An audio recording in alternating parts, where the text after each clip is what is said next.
নমস্কার বন্ধুরা, recruitment update YouTube চ্যানেলে সকলকে স্বাগত জানাই। আজকে 9/4/2025 মিড ডে মিল দপ্তর থেকে একটি গুরুত্বপূর্ণ নোটিফিকেশন জারি করা হয়েছে পশ্চিমবঙ্গের মিড ডে মিল ডিপার্টমেন্ট থেকে।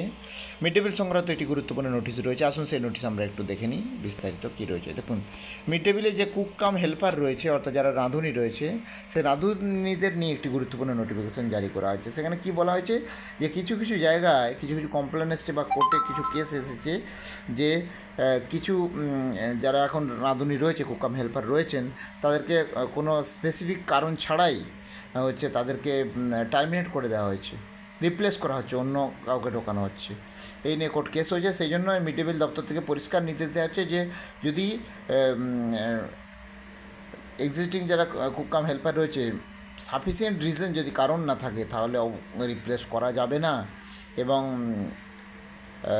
It is done interest of uninterrupted supply of cook, কারণ মানে দুপুরে রান্নার খাবার যে মিড ডে মিল, যাতে ব্যাঘাত না ঘটে। তো অবশ্যই কোনো উপযুক্ত কারণ ছাড়া কাউকে বাদ দেওয়া যাবে না বা অন্য কাউকে নেওয়া যাবে না সেই জায়গায়। এবং এটা বলা হয়েছে, এবং এটা যদি কোনো এরকম ঘটনা ঘটে, তাহলে কিন্তু অ্যাডমিনিস্ট্রেশন স্টেপ নিতে বাধ্য হবে। সেই নোটিশ জারি করা হয়েছে। এর আগেও নোটিফিকেশান জারি করা হয়েছিল 19 সালে, আবার রিমাইন্ডার দিয়ে সেই নোটিশ জারি করা হলো। তা যা হোক, এই গুরুত্বপূর্ণ নোটিফিকেশান আমি শেয়ার করলাম। আর আপডেট পেলে অবশ্যই শেয়ার করবো। সঙ্গে থাকবেন এবং চ্যানেলটা সাবস্ক্রাইব করে নেবেন। ধন্যবাদ।